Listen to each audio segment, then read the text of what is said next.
Welcome to See You on the Other Side, where the world of the mysterious collides with the world of entertainment.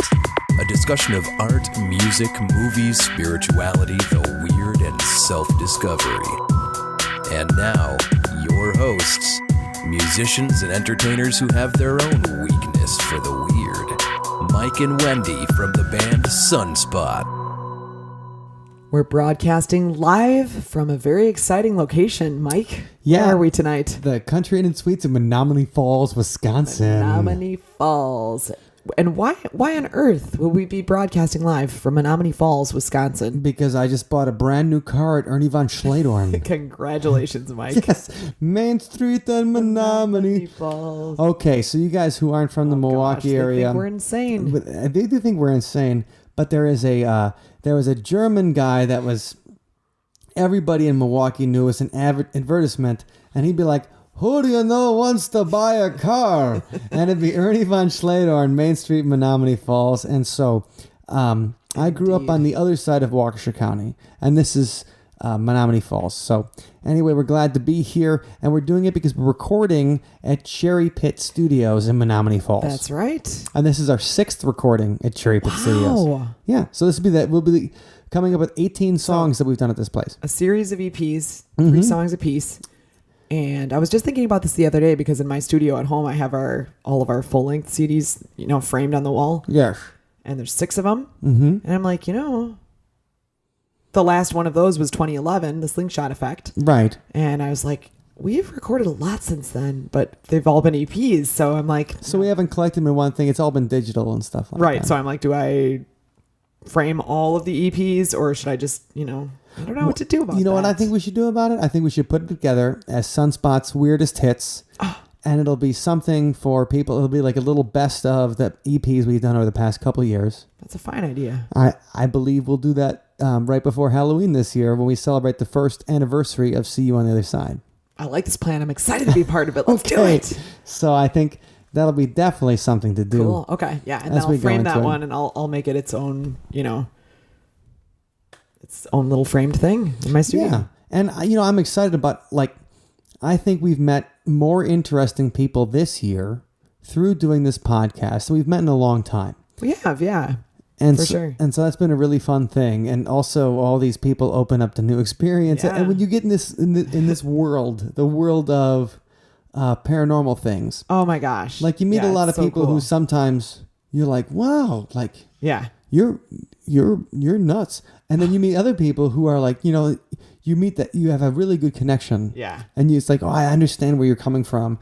And I see what you've done and all these kind of things. That's really exciting. It is really exciting. And it's fun too. Like when we're on tour, people now coming up and talking about experiences that they've had or weird things they've seen. And they almost come up and talk to you as though like, hey, I don't really tell that many people about this, but I feel comfortable telling you. Hey, I am happy to listen to your story. It's much different because we used to get drunk stories. Because it used to be like, yeah, we're playing some kind of bar in the middle of Ohio, and not just on a Tuesday. And it's not just the drunk story. It's the fact that you hear the same story over and over, like 5 times in the same night. And you're like, yeah. Did I ever tell you about the time that I almost died? Yeah. And you just try so hard to be polite. And then at a certain point, you're like, I'm just going to turn and run and see if he notices. Right. No. I'm not saying I do that, but no, you smell. I just said it. I did it. You smell like Jameson's porta potty, and I figure after like the 3rd time of hearing the same exact story, it's just a right, of course, that you have that you can just leave. So it's unceremoniously. No, it's a different kind. It's a different kind of person that listens to the podcast and is into this kind of the kind of things that we are and appreciates the subject matter, the music we're creating. Yeah, but there's plenty of people who go to concerts who also, are interested in these types of topics and stuff. So that's what's fun is the crossover between. Right, and then when you meet people in venues and they're like, oh yeah, well this place is totally haunted. Well, I would tell us all about it. Yeah, and please show us your ghosts. Show us your ghosties. I would rather see your ghosties than anything else you got. Oh my god. Oh, it's like t-shirt idea. Right. Oh, it's horrible. Right, show me your ghosties. Okay, so today at Cherry Pit Studios, we recorded drums, we recorded bass, and then tomorrow Ben's going to come and do some guitars, we're going to do some vocals, and in no time, we're going to have a few new songs for you guys. Well, they're somewhat new, although you may have heard them because they're songs that we wrote for this very podcast. Right. So the most interesting songs on the podcast and the ones that had the best response are the ones that we're recording in the studio. Yes. So all of you that give us feedback on music, you are getting a first class, like we're giving you a first class version of the songs now. Right. And plus they're going into a TV library. Like we're doing this whole thing based on the songs that you guys like the most. Right, so everybody that's responding to us on Facebook and Twitter, awesome. And if you're not, if you're not responding to us, it's a good reminder that you probably should. Yeah, I mean, if you hear one of the songs at the end of the episodes and you really like it or something, if you do let us know, we definitely take that into consideration when we're deciding which songs to record in the official fancy studio. Right, and the thing is, if you don't listen to the songs at the end of the podcast and you just hate music, like you're one of those people that hate good music, it's okay. I'll just go cry myself. Yeah, you just let us know that too, because we don't have feelings, and so it won't even hurt. It won't even hurt a little bit. Anyway. This is episode 50, and to everybody. Oh my gosh, episode 50! Right, so we're a half a century established. We're 8 months in, and having maybe 9 months in. So we've had our show baby. We've had our baby. Yeah, and it's podcast baby. Right, and it's a real ugly baby, but we're having a good time. It's kind of weird. Yeah, no, I mean like it has very strange characteristics. Yeah, it's got a hair lip and stuff, but that's like kind of. But it's still cute and it still loves us. And we're having fun, and we just like this. So just make sure that you give us the feedback and everything like that. And tell us what you like, and also tell us what you don't like, because that's right, we're Teflon, and you can't hurt us. Yeah. So today we spent we got up real early, drove here to town, did the recording. After the recording, we checked into the hotel, and then we both did our respective runs. Yeah, we did our jogs today. Mike ran further than me. Not that much though. Well, a mile. Yeah, miles. I mean, come on. He ran 4 miles. I ran 3, and his and her miles. But we get back here. We reconvene at the hotel, and Mike's like, "I saw this bird. I think I saw an eagle." I did. I said the thunderbird. No, it wasn't a thunderbird. So it wasn't like a pterosaur or anything like that. But it was really big enough to possibly have been. I was the only person in this park. So there's a park right off of. So you could be completely making this up. No, I really wasn't making this up. I believe you. This is right off of. We have Mequon Road? Yes. Okay, so our Mequon Road in Near 41. In Germantown. Highway 41. And so there's a little park, and I go take the run to the park, and on the way I realize I'm the only person there, and I got to do a couple of miles, and so I'm doing loops, and each loop is about a third of a mile, and the second loop I go through, I see a bird that's got to be, and this is up in a tree, it's got to be about half the size of me. So it's in the tree, so we can rule out big bird. Yes. Well, I guess you got to climb the tree. Or a turkey. And the thing is, I'm not a real tall guy. Like I'm 5'9", right? So I'm not a super tall man.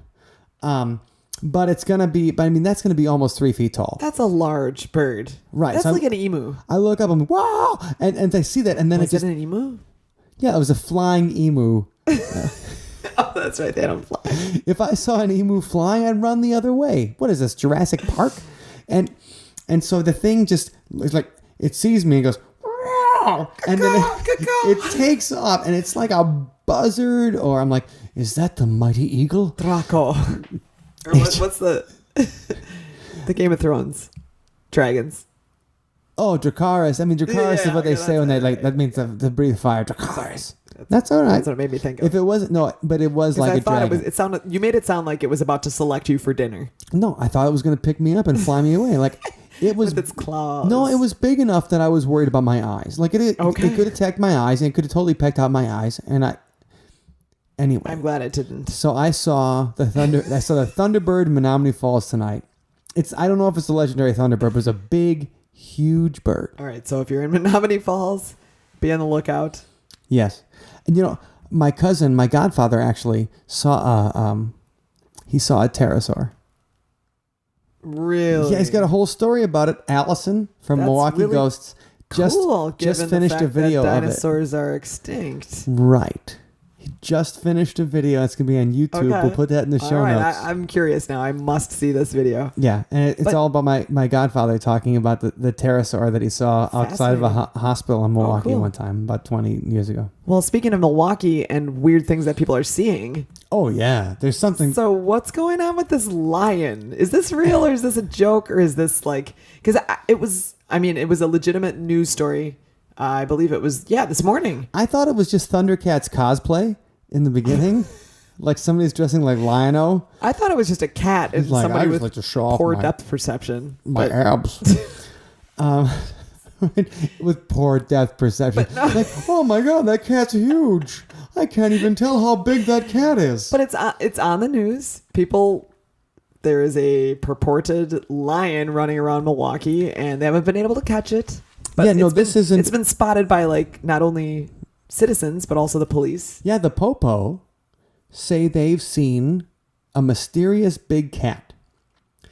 And it's a big cat. Maybe it's a cougar. Maybe it's an African lion. It's been spotted roaming the streets of Milwaukee. The first report came July 20th, so a little over a week ago. And the police said they received 14 phone calls over the weekend from people that say they saw the Milwaukee lion. What in the heck is going on? Even 2 cops say they caught a glimpse of it. And this is from the Chicago Tribune. So it's not just in the Milwaukee Journal. Okay. This is from a larger newspaper. And like the only image so far is a grainy cell phone video, and it looks like a big cat stalking through a yard. Well, okay. I mean, let's be honest. There have been cougar sightings. Remember that? No, I've definitely seen cougars at Rooters in Waukesha. No. I mean, like... Hey, and they're fierce. Like a couple got me in their grasp, and I almost got caught and ensnared into their homes. Actually, that did happen at a show once. Remember that cougar? Okay, anyway. No, she got me, and it's just like, you could be my second husband. My kid's off in college. There was a cougar that was like demanding that we play Brick House on your birthday. Oh, at yeah. the Dry Bean in Madison. Anyway, okay. Okay. No, I let her have it on stage. It was nasty. I believe I told her what I thought about boogie shoes. But there were... Oh, boogie shoes. That was it. Okay. Brick House. Boogie shoes. Anyway, it was like a big story last year. There were cougar sightings. Like the animal, the cougar. Not... Right. No. Obviously not just... Thank you. And there were like pictures and video and everything. And I can't remember where these wild cougars were coming from. Well, the thing is, so there's a guy named Critter Dave. His name is Dave Schneider, and he is a local exotic animal rescuer and a former pet store owner. And he says, actually, the odds that there is a big cat on the loose in Milwaukee are good. Quote, I know from my experience that a lot of people have animals that they shouldn't, so it's very possible. I'm just out here today to peruse the area, take a look, see where it might go. So the idea that somebody might have gotten a cougar or a mountain lion or something like that as a pet. Because no offense to any humans out there, but humans do stupid stuff when it comes to like taking wild animals and deciding we're just going to have that for a pet. Right. Absolutely. I mean, whether it's like that chimpanzee that ripped that woman's face off not too long ago. So bad. Right. So bad. No, they got crazy strength. So nasty. Or it's... like a wallaby or something, you know? It's we're going to have a kangaroo. We have dogs. We domesticated them. Right, and even dogs aren't, like, even dogs will bite you. But there's some animal, it's just, they're not meant to be living in a house. And I'm sorry, but I think a cougar might be one of those. You take the animals that we talk about, you talk about dogs and cats, even horses and even sheep and things, they're self-domesticating. Like a cat, wants to be in your house. And as long as you put a thing of sand around for it to take a crap in. But don't they run away sometimes when you open the door and stuff? Yeah, but half the time they come back. Like, no. What I'm saying is, like, a regular cat is self-domestic. Like, we don't have to capture cats. Oh, that's interesting. So the thing with cats is people put some food out or something, and they'll keep coming back, and they'll, and so it may be in a situation now where we keep them in a, like my house, a 500 square foot condo, you keep them in a certain kind of place and they want to go explore. But the fact is, these animals are self-domesticating. At the end of the day, they're going to come home. Right. The dog wants to be wants to be man's best friend. Cat wants to be your buddy. Like these creatures want to be there. Cougar? A mountain lion or a cougar wants to. She might want to be your best friend, but you'll never tame her. Yeah. You know, that's the kind of thing. Yeah. So okay, so the Milwaukee Lion. It's a thing, and it's made the papers, and it's made the national news. You don't think it's real, do you, Mike? I can tell from the look on your face. No, I don't think it's real because I think people have been seeing some stuff. So, and people over the summertime in Milwaukee, like Summerfest is over. Like nobody cares about the cultural fests anymore. Like German Fest and Italian Fest and Mexico. I've been to all of them, Festa Italiana. I love them, but there's not much to do in Milwaukee when you hit the end of July. Okay, but I'm disappointed because I admit I bought the bill of goods that I was sold. Like, I watched the news and I was like, oh man. And I'm just like, oh, it probably got loose from a zoo or something like that. Well, I tell you what, if they actually get concrete proof of the Milwaukee Lion, then I will have a night out and that everybody that's listening to this podcast and comes up and says like, Mike, I bet money on the Milwaukee Lion and you lost, I'll buy you a beer. I'm so there. So we'll have a night like at the end of August or something like that. If they can find the Milwaukee Lion before the end of August, I'll buy everybody who's listening to this podcast and shows up. You heard it here first. A beer. And because you know what? I think it's all. I think everybody is jumping on this. Well, you know what? I think it's real. I believe in the Milwaukee Lion, and I think. Well, I kind of want it to run away though. I don't want him to catch it, but. Right, but I still believe in it. I want some proof. If we get some kind of visual proof, okay. Like if somebody's got this slow motion, if somebody's got a slow motion video of a lion running through Veterans Park, you know what I mean? Like right on the lakefront. Right. You know what? I owe you a beer. I'm so like that free beer from Mike. Like the lion, like let's say the lion busts through at the art museum or that Pieces of Eight restaurant right by the lake. You know what I mean? Like it comes through. Like okay, it's not gonna make us sound like a dinosaur. Those are raptor sound. Okay, all right. It's also lions. Given that the lions had plenty of airtime. Cats can make like 200 different kind of vocalizations. Think a lion can't sound like a raptor? Okay. I just watched Jurassic World the other night. Did you like it? Yeah, that was all right. Oh wow, that's quite a testimonial. Yeah, I think Chris Pratt's a good-looking guy, and I think that Bryce Dallas Howard, she matured into her looks. She looks like Evangeline Lilly from Lost, and so she looks cute in the movie. But honestly, besides the looks of the main actors, right, it just was Jurassic Park redone. Sweet. Yeah, I can't wait to see it now. I know it's worth it. You know, it definitely is worth watching. Okay. But it doesn't really kick into anything clever until the last 45 minutes. Okay. Otherwise, it's just Jurassic Park in the beginning. That's good to know because if I watch it and I need to take a bathroom break, I'll make sure I go before the last 45 minutes. Yes, and then at the end you'll be like, "Oh, okay, pretty cool." Okay, all right. There's a couple of sequences that you've been waiting for a long time. Cool. Well, we're straying a little bit from our topic here, but you know what? It's really episode 50, and I feel like we can just keep going. It's just the thing is, fun to hang out and celebrate. Weird stuff has been happening. It has. So, like, do you think maybe it's related to episode 50?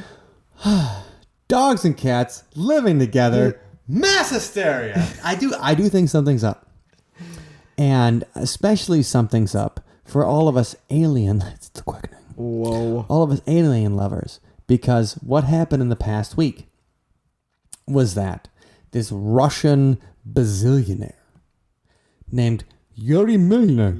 I am Yuri Stark. Right. I'm Yuri Milner, and I can't even. I'm not even gonna bother doing a Russian accent. We both are. My accents are horrible. So Yuri Milner decided to donate. How much? $1 million? $10 million?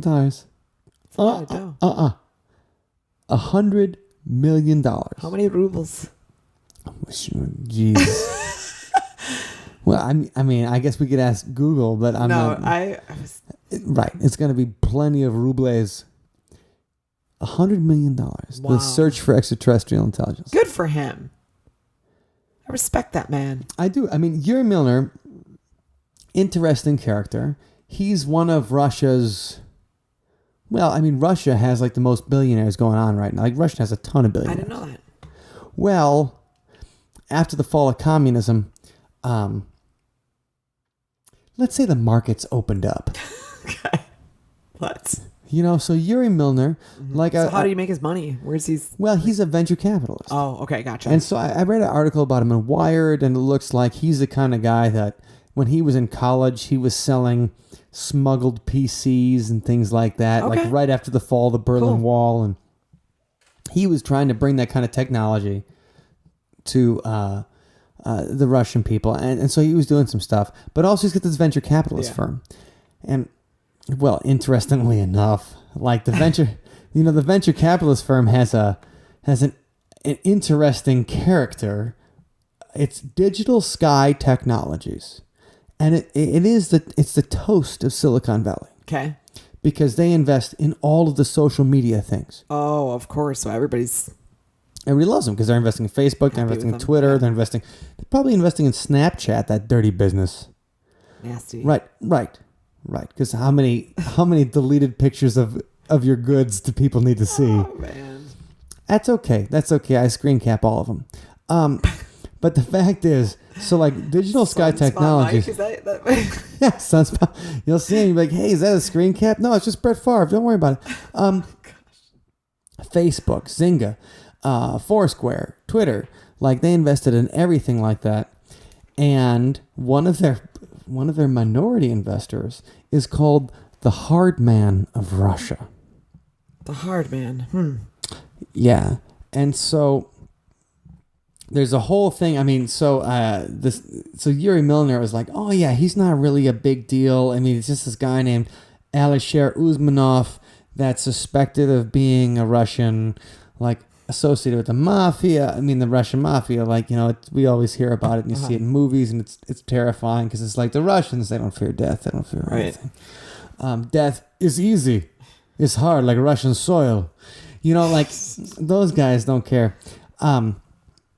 But the fact is, like, he's a guy that went through and made his money in one of the toughest, most interesting capitalist markets in the world. Yuri. Russia. Yeah, Yuri did. Okay. And he might have had to associate himself with some people that aren't... Scum people? That was a Freudian slip, wasn't it? With scum people.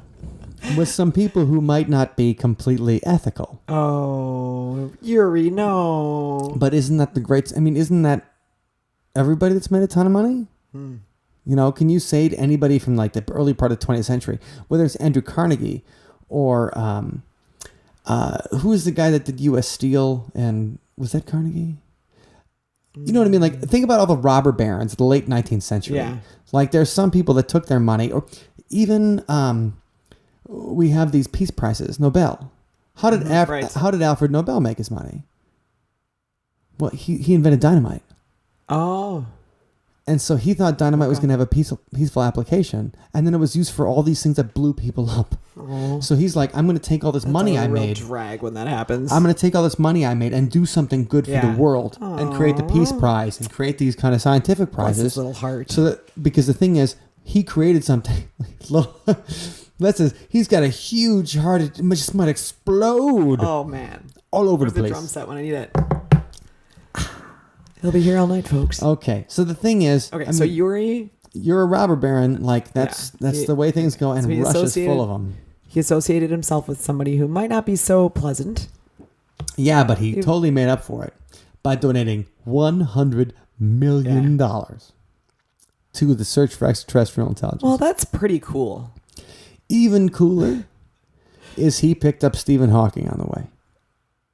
Brilliant. Right, which means that whatever van he picked him up in had a ramp. And, I mean, come on. Stephen Hawking, we love the guy.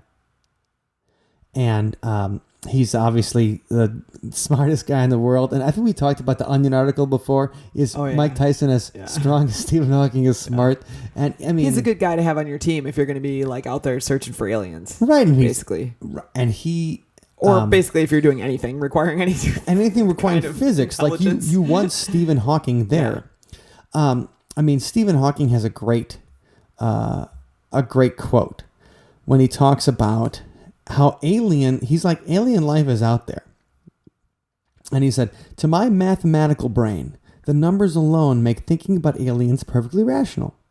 The real challenge is working out what aliens might actually be like. We only have to look at ourselves, to see how intelligent life might develop into something we wouldn't want to meet. Or how stupid it is. I imagine they might exist in massive ships, having used up all the resources on their home planet. Such advanced aliens would perhaps become nomads, looking to conquer and colonize whatever planets they can reach. Or maybe make friends.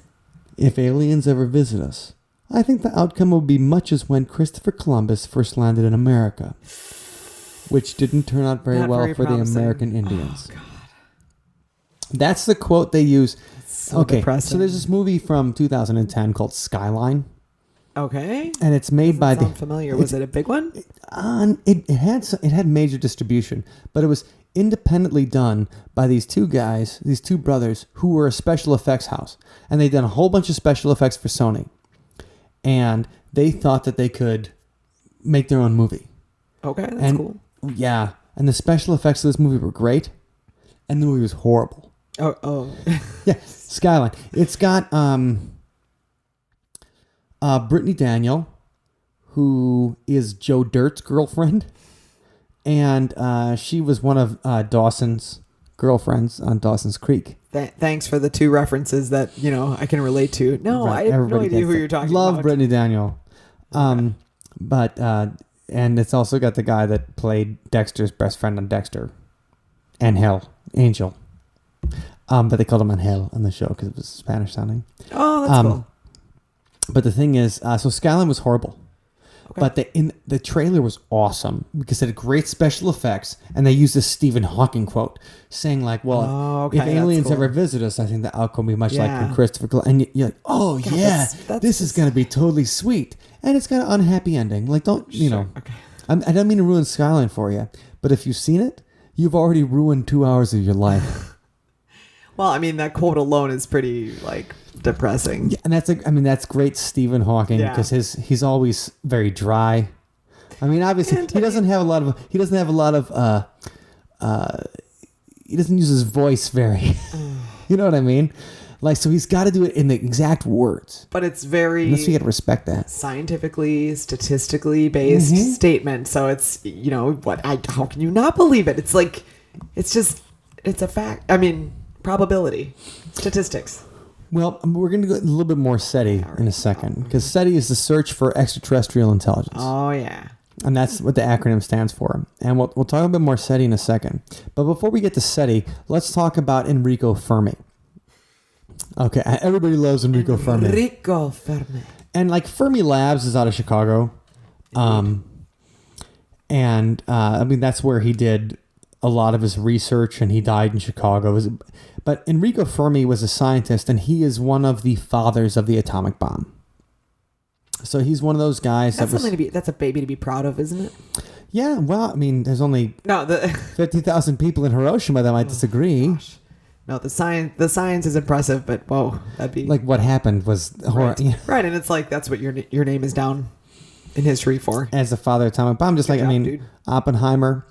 Right before they blow up the bomb, and right before it, the first time, he goes, "I've become death, Someone the destroyer said- of worlds." So the person in charge of the Manhattan Project says, "I've become death, the destroyer of worlds," right before the bomb goes off. I know that's dramatic, but you're like, "Hey, That's- man, we're just trying to beat the Nazis right here." That's straight up yeah. No, Right. that's it. And And here this whole time I thought he said someone set up the bomb. someone up set up his bomb. Right. Yes. Sorry. No, all our bases belong to all your bases belong to us. So where did he say this? Was he making a recording of it? Well, or- Enrico Fermi didn't say. I was just talking about Robert Oppenheimer. He No, was but- he was saying that as Who said that and who recorded it? And are we sure that it actually was said? no, that's what he said. He said while the bomb So went he off. claimed. Wow, nice. Okay. Yeah, and it might have just been one of those things where it's I want to, So Enrico Fermi, one of the fathers, well, just like Einstein. I mean, Einstein was one of the people encouraging us to develop the bomb, and then once he realized that we developed it before Germany was going to develop it, Yeah. he said, "No, we shouldn't drop it." Okay. But Yeah. that's one of those decisions that is left up to the Of course, yeah. of time. So anyway, Enrico Fermi, he didn't just love blowing up things.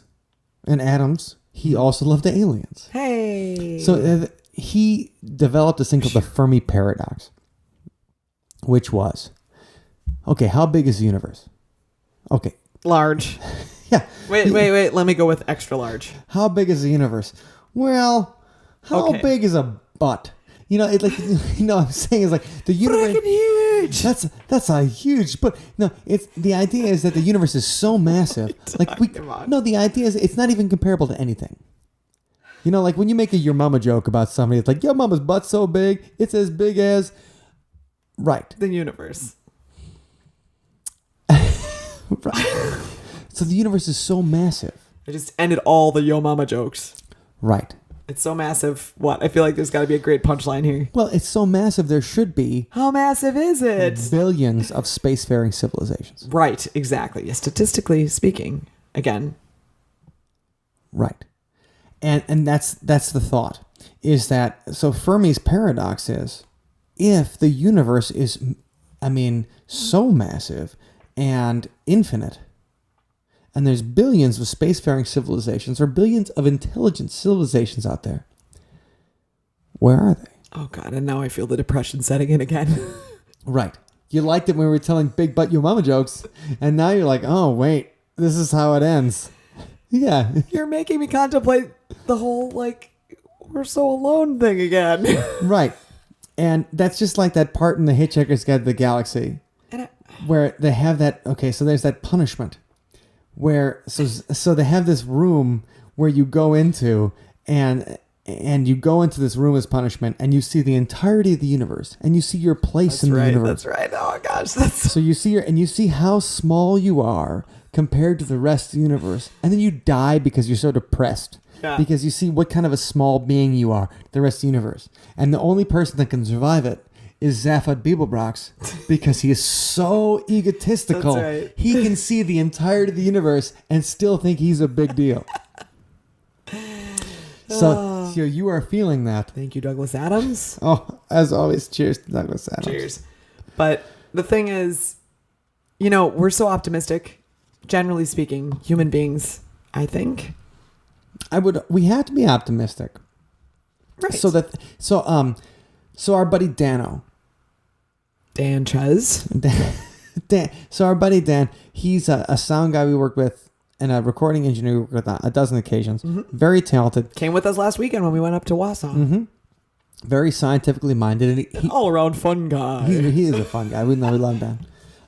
But he shared this great article last week on the Fermi paradox. And it introduced something to me that I haven't seen before called the Great Filter. So why is it that we don't see other civilizations? Like, why is no one visiting us? In an infinite universe, why is no one here? So the idea is, well, there's a few reasons. Intelligent life. Either we're very rare, mm-hmm. or we're first. Okay. Or we're doomed. Oh. So if we're very rare... 2 out of 3 ain't bad. Thank you, Meatloaf. If we're very rare, it means that there's very few other civilizations, and they might be on the other side of the universe. Right, yeah, completely, just haven't reached us yet.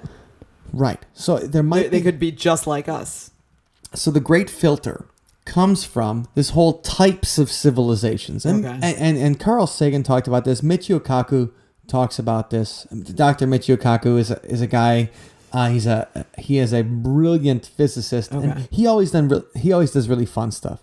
So there's a Fantastic Four movie coming out this summer, and Michio Kaku is doing the physics of the Fantastic Four in YouTube videos, and we'll put that in the show notes. Yeah, no, and he's always on Coast to Coast, and he's super fun. He does like the science of science fiction, and when he did a Fantastic Four video, like some people on IO9 were like, he's just selling out. And I'm like, it's not like these people are internet commenters and they're talking about an astrophysicist. Right. He was like sharing knowledge with people that's actually like... He's totally selling out, and you are doing tech support, you jack off. Okay.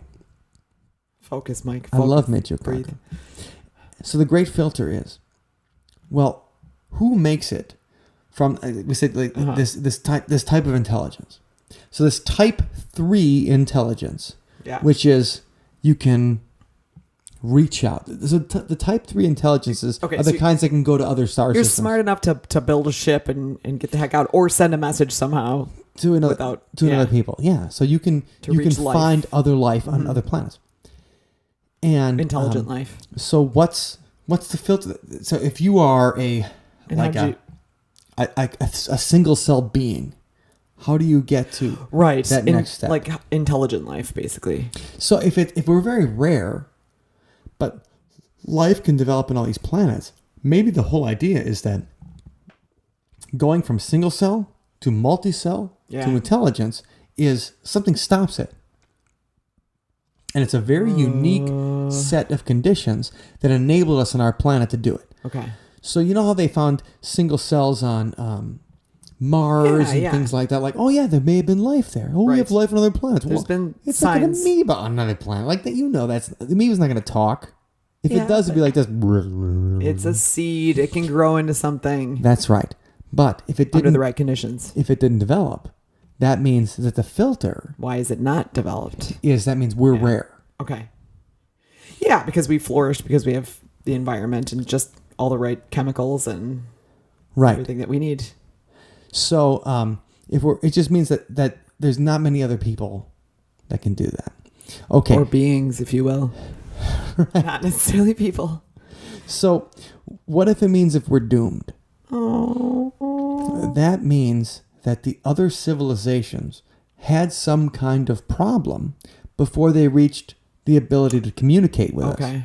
So could it be, like the classic Planet of the Apes scenario? Yeah. You damn, you sons of bitches, you ruined it. You blew it up. That's what Charlton Heston says at the end of the movie.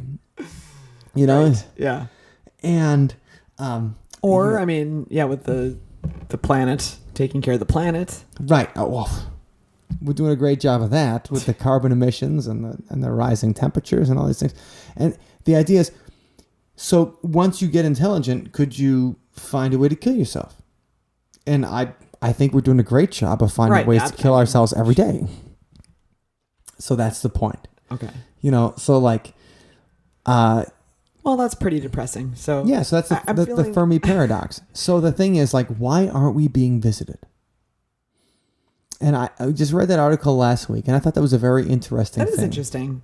It's interesting to think about. I mean, but then there's always the other side of why aren't we being visited? Well, maybe they're so intelligent they realize that as soon as they approach us, we're gonna attack them, or do something foolhardy. Right. That a lower intelligence type of being would do. Well, that's like science fiction. And so that's what a lot of people think. Like we're being watched, and when the people who claim to see things and stuff, they think like, okay, well, there are aliens hovering around and like observing us and kind of like playing their next move. If you look at the pop culture side, mm-hmm. That's the whole thing. So like the day the Earth stood still. So the day the Earth stood still is classic because it's right after the dawn of the nuclear age. And the idea is the aliens come down and say, you know what? You're engaging in this kind of behavior and you've discovered ways to destroy your planet. You have disearned your right to be alive. Well, think before a nuclear bomb. We had no idea how to destroy... Right. We'll never destroy the planet. But we can destroy all life on the planet. Never say never. Well, except for cockroaches. Cockroaches will live forever. Cockroaches love radiation. We just get bigger. And that was the whole 50s. Like a lot of the 50s science fiction is based on this is what happens when you've learned how to destroy yourself. Mm-hmm. And after World War II, more people died in World War II than any other conflict in human history. And so we learned to kill millions at a time in the 20th century. And that was a lot of science fiction was a result of that. So could that be what's preventing us to get to be a type 3 civilization? Could we kill ourselves? Could we do something? Could ISIS set off a bomb and it ends up a chain? That's the 12 Monkeys scenario where we, it's biological warfare, or The Stand by Stephen King, Captain Trips. Right. Yeah, absolutely. And there have been countless movies. Right. It's all about these biological weapons that we create, and then all of a sudden it's let loose. Right. And then everybody's dead. Yeah. Like, oh. Well, I mean, it is a very fragile ecosystem. So And we've developed it, we can figure out a way to destroy it. right. So that could be preventing us. And that also could have prevented countless numbers of civilizations from evolving to the point where they could talk to us. Like the dinosaurs. Well, the dinosaurs didn't have suicide bombers. No, but they could. Well, had they not been stopped in their tracks, Right. Well, by the asteroid. But that's the thing. think about it. And Just think for 1 second. We could have evolved. There could have been a T-Rex version of me running around No. playing drums with wee little arms. No. I have to have the drums really close to me. Okay, sorry. Stupid. No, but I saw the Dinosaurs TV show. I know what happened. That's right, you did. Not the mama. Mama. So that's... You remember that. Then you know exactly what I'm talking about. It's mama and not the mama. Carry on. That was a horrible tangent. Sure. Anyway, so search for extraterrestrial intelligence, the Fermi paradox. If there are millions of civilizations out there, billions of civilizations, an infinite amount, an infinite amount of stars, Yeah. why aren't they here? Bing. But that does go, again, like I must say, there are plenty of people who claim to have seen aliens and things. So perhaps Absolutely. they are here and they're just smart enough to not, Right. come Not, landing like Independence Day style. not make the government mad. Right, exactly. Or just, be so dramatic about their entrance. Like they're more clever than that. Well, so in the late 1950s, you get a couple of scientists working on the figuring that, okay, if there are these civilizations out there, chances are, like, we might not be able to see what they're doing. Maybe we can hear it. So there's a 1959 paper by a scientist named Philip Morrison and Giuseppe Ciccione, which he does sound like he's going to make us impossible. I mean, Gotta he could be a so huge- static, but Giuseppe Ciccione. And he's got to be a huge stud. Let's Right. face it. Like, come on. Right. Giuseppe Ciccione, give you a cannoli. First pointed out the possibility of searching the microwave spectrum, and they set up a proposed amount of frequencies and initial targets. 1960, a Cornell University astronomer, Frank Drake, he performs the first modern SETI experiment named Project Ozma. Okay. Ozma is the Queen of Oz in the Wizard of Oz books. Okay. Gotcha. She's in Return to Oz. Okay. But you have to make it to Return to Oz to see her to the end. Yeah, which clearly I haven't Right. because I had no clue what you're talking about. No, Return to Oz. It's so scary. The chick with all the heads and the guys with the roller skate hands. I'm going to have nightmares now. Thank you for describing that. I have no idea what you're talking about, but Fairuza Balk's like first movie. You haven't seen Return to Oz? thanks for the nightmare fodder. Okay, we're doing this after the podcast. Oh, We're gonna go no. watch Return to Oz because Wendy has not seen Return to Oz, which is a awesome movie. Really? Okay. Yeah, it's Disney's scariest movie. What, with Disney movie? Yeah, because they like bought the rights in the 1980s or whatever. Do they And sing? no, but they kill people. Yeah, it's great. It's. I read the book. It's based on TikTok of Oz, I'm so confused. and so Return to right now. Oz is super Okay, terrifying. All right, so carry on. Ozma's in that book. So Frank Drake performs this experiment and comes up with this thing called the Drake equation. And I'm not going to read you the Drake equation because it's just a bunch of numbers. Sure. Here's the variables. N, the number of civilizations in the Milky Way galaxy whose electromagnetic emissions are detectable. Okay. R, the rate of formation of stars suitable for development of intelligent life. F, the fraction of those stars with planetary systems. N, the number of planets per solar system with an environment suitable for life. Okay. F, the fraction of suitable planets on which life actually appears. Fi, the fraction of life-bearing planets in which intelligent life emerges. Fc, the fraction of civilizations that develop technology that releases detectable signs of their existence into space. L, the length of time such civilizations release detectable signals into space. So I'm assuming these are all multiplied together. Yes. But the idea of that is that there's an equation of, like, here's the amount of stars. Probability. that have solar systems. Yeah. Here's the amount of solar systems that have planets that can have life. It's like Here's a fraction of a fraction of a fraction of a fraction of a Bingo. fraction. Keeps But going it still down. gives us an actual like feel for perhaps how many. And you're like, wow, man, Potential. like it's a fraction of a fraction of a fraction of a fraction. But when you start with like the number that goes Huge, yeah. 100 billion, Yeah. then you're like, wait, Yeah, even there's if there got to was, be somebody out there. even if the result is like 12, it's like, whoa, there's 12 options for places that could have, life. Right. And I mean, and that's what Stephen King, Stephen Hawking.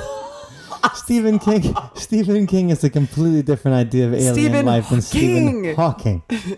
No, I heard you. You said Stephen Hawking. Right. But even Stephen Hawking's like, look, when it comes to the universe, there's got to be intelligent life. Sure. Because the chances of us being the only one...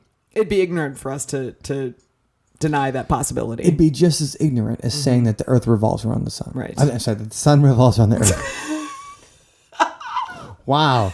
Mike, would you like some more wine? I just give the flat Earth people a We don't get to- huge thing. No more champagne celebrations of episode 50. Oh, come on. We're having fun and we're talking about... The thing is, there's 100... Like, we have a reason to celebrate. There's 100 million reasons to celebrate. This is true.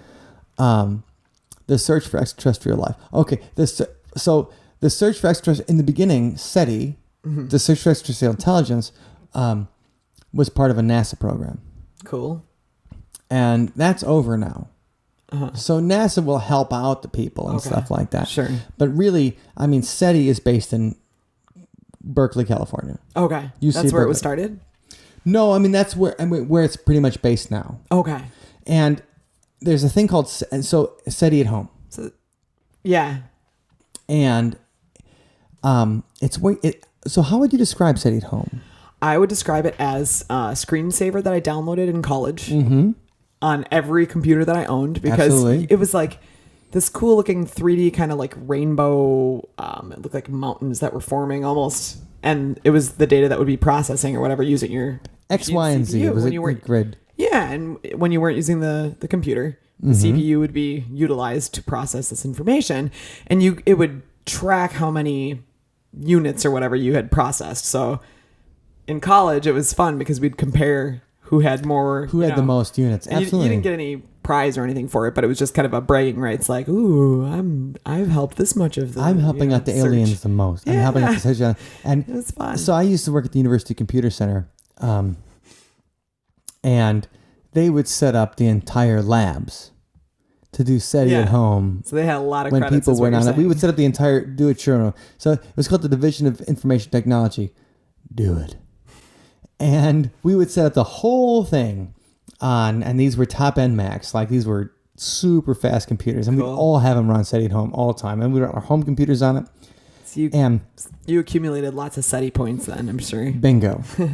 And, well, I wasn't the guy that had the administrator access to all of them, so I didn't get to Nice. accumulate the points. But I would Oh. participate and help out. And so they were always looking for, it was always information from the radio telescope in Arecibo. Right. So it would send the raw data, it would distribute it across whatever computers had this application installed on them and running when the computer was in idle time. Right. And then whatever information you processed, hopefully yours would show that Would you be the found an one. alien You're the one that found or the something weird unusual, stuff, the an weird anomaly. communication or the anomaly Yeah. on the electromagnetic spectrum. Exactly. But Arecibo, like, okay, so there's a James Bond movie from 20 years ago now called Goldeneye. Golden. And Pierce Brosnan, Remington Steele, is the star of Goldeneye. And Sean Bean, Ned Stark from Game of Thrones, is the bad guy. Did I just ruin that? Yeah, and if you haven't seen Goldeneye, welcome to the 21st century. I'm your guide. I was just excited for another opportunity to see Ned Stark alive. It's true. I love that. Right. Oh, man. I just watched all the death scenes Oh, no. from Game of Thrones. It's like somebody had all the death scenes from the first 3 seasons, and they did a YouTube compilation. It lasted 50 minutes. Oh, Just for 3 seasons and 50 minutes long. humans are disgusting. Okay, sorry, go ahead. So The final GoldenEye. battle of Goldeneye takes place at Arecibo. Oh, okay. When Mulder, the season 3 opener of the X-Files, is an episode called Little Green Men. It's Mulder going to Arecibo. Wow, you're linking a lot of like this is craziness. Well, it was the biggest it is currently the biggest radio telescope in the world. Got it. Okay. China is building a bigger one right now.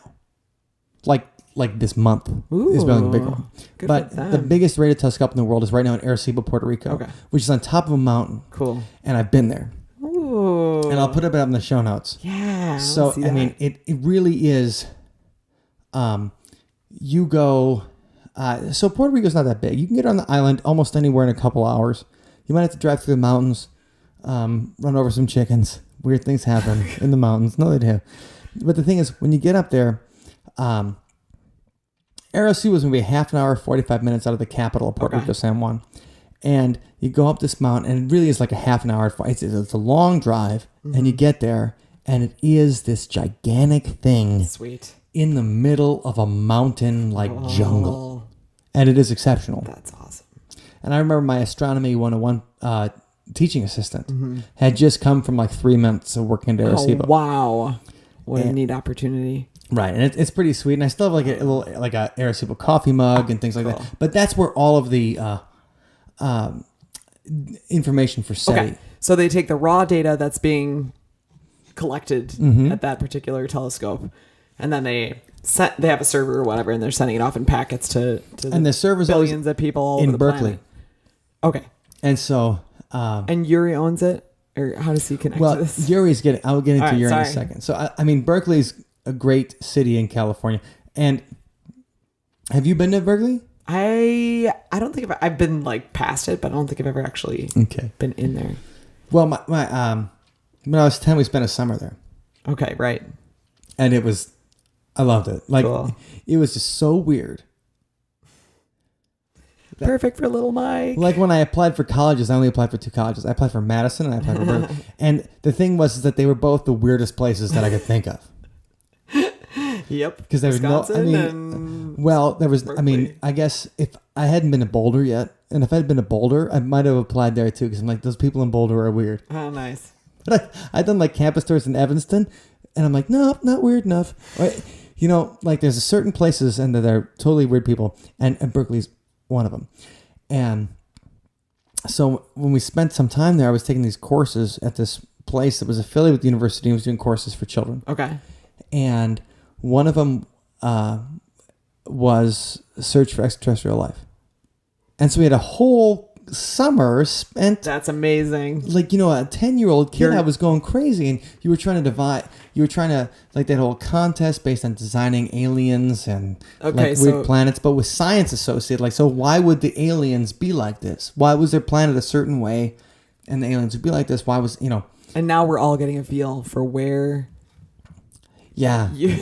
Why you're doing this right now, Mike. Right. Because I love this stuff from when I was a little kid. That's really cool, though, that those, instructors came up with those ways of making kids think about. Well, and the fact that my mom would walk me down every day, this thing that was like, so we were staying on the campus and she'd like walk me down the 6 blocks to the thing and she'd be like, cool. Okay, behave yourself. Aww. And, anyway, so Berkeley's been into this stuff, and this right now is a center for SETI, the Search for Extraterrestrial Intelligence, and that's how it kind of ties in. Okay, and that's the thing. So the university is involved, and the different scientists down there are involved, and so this guy Yuri Milner is pouring money into what they're doing. He believes in the way that they're searching for life. Yes, and they're calling it Breakthrough Listen. It's a 10-year project that will collect such massive amounts of data using 2 of the world's most advanced radio telescopes. There'll be no way to analyze it without the crowdsourced processing of SETI at home. Okay, cool. So we're all going to be involved in what Yuri Milner and Stephen Hawking are doing. Awesome. And it might be on our smartphones, it might be on our computers, it might be anything. But and whoever's the one that like the alien pops up on their app. Right, that'd be the They deserve a prize of some sort. Absolutely, they'll get. I'm sure they'll be like a lottery, at least like a YouTube video. But I got to hand it. The guys at SETI have been completely disrespected by. Oh no! Like the scientific community, because they're like, you're never gonna find anything, and mainstream science is not. Well, a lot of mainstream scientists are nerds. Yeah. But they're not very cool because it's not cool to do something that has no. How do you make any money on it? Sure. Okay. Like, here's the thing about SETI. There's no Clearly not about there's the money, no corporate obviously. sponsor, and there's no commercial. Yeah. And it's just people wanting information. And in the scientific community lately, I'll say that you sense a very prejudice, harshness against people that believe weird things. Interesting. And you can see that. I mean, you can see that in the discussions people have, and they're like, well, I'm sad. either atheist or I'm not an atheist, or I believe in this or I don't believe in this. And there's not like saying like, well, maybe, and right, I'll keep an open mind. It's part of the polarization of society. And you see this in the entire paranormal world where mainstream science used to embrace a lot of these things and say like, you know what, something's weird going on. We're going to try to figure it out. Let's explore it. Right. Now, there's no... Shut it down. There's no grants. That's interesting, actually. And it just hardens a lot of scientists against it. And it's I mean, I love Richard Dawkins because I think he's a brilliant speaker and things like that. But also in his crusade to shut down Christian, the whole, like the idea that it hurts the things that people who are looking for alternative explanations. Yeah. The world. It's like, things can't be explained. Yes, they can. That's it. Yeah. Well, we've been lucky. I mean, again, through the 50 episodes we've been doing, we've met a lot of people who are challenging that and are like respected scientific, incredibly intelligent minds that are people like that are researchers and stuff. But there's still like, we don't have an answer. Nobody has an answer. We have to keep all the options open. It's a big universe. Yeah, it really is. It's huge. What remember about the thing about the butts? I'm still trying to forget. Just going back to full circle here. Yes. Hey, it's a full moon. Oh. All right. If you're interested in getting all these links and finding a link where you can download SETI, because what if one of our listeners found extraterrestrial life? I believe so. I want one of you guys to do it. Or me. Well, we're gonna put all of the links at othersidepodcast.com/50. That's othersidepodcast.com/50. And don't forget, you can tweet us at OthersideTalk or at Sunspot Mike. Yep, you can find us Sunspot Mike's me and Sunspot Wendy. And you can email us, show@othersidepodcast.com. There's so many ways to find us. But othersidepodcast.com is got all the links. So we hope to hear from you, and we look forward to the next 50 episodes. We'll be celebrating soon for episode 100, right? Can't wait. Yeah. All right. Anyway, $100 million given to these guys, and we're just going into it. So thank you. Let's applaud Yuri. Yes, Yuri Milner. I don't care how you get that money, but use it for good. And anyway, thank you for the $100 million, and we hope you find that extraterrestrial intelligence. Yes, indeed. But you know what? This week's song is about money. It's about money. Yeah. So, money donated toward finding extraterrestrial life? Kinda. Okay. So, anyway, this song is, let's say you had so much money, you didn't care. Okay. So this one's called The Square Root of All Evil.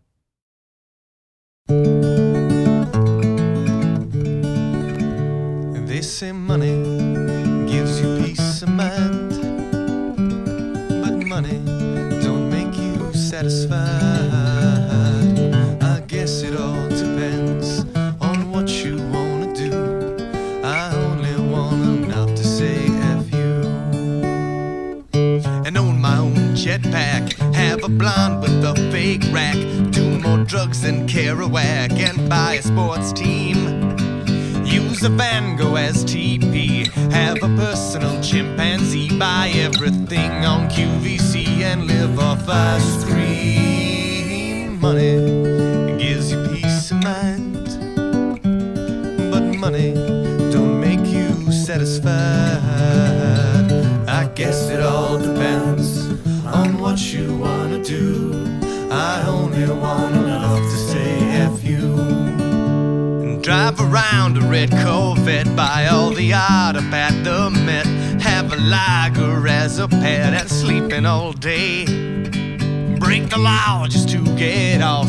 Hang around with Hasselhoff, burn the birthmark off Gorbachev, and eat at buffets.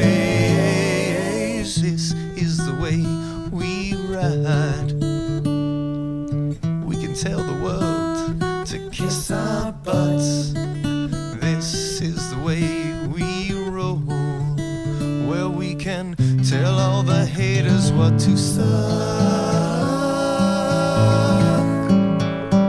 Money gives you peace of mind, but money don't make you satisfied.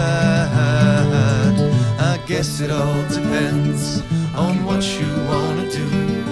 I only want enough to say F you.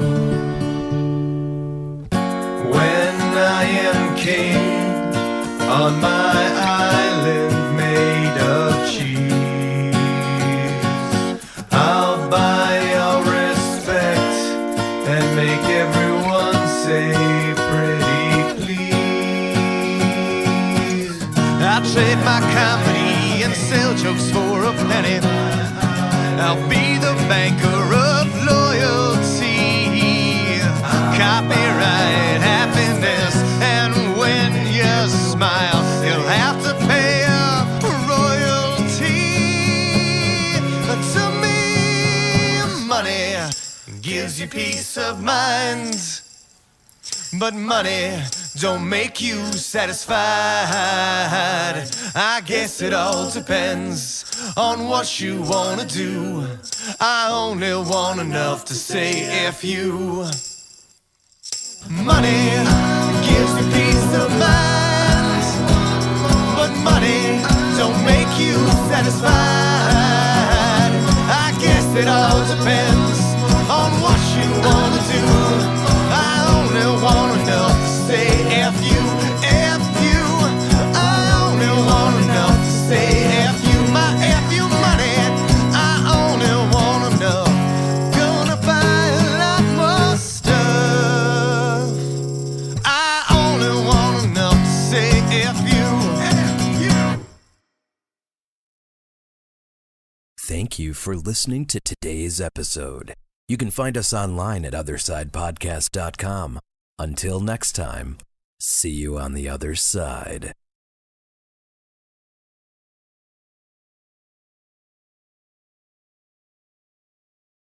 I like this plan. I'm excited to be a part of it. Let's do it. Do it. Dogs and cats living together. Mass hysteria. How big is the universe? Well, how big is a butt? Whoa. I would rather see your ghosties than anything else you got. Main Street and Menominee. Falls. Okay.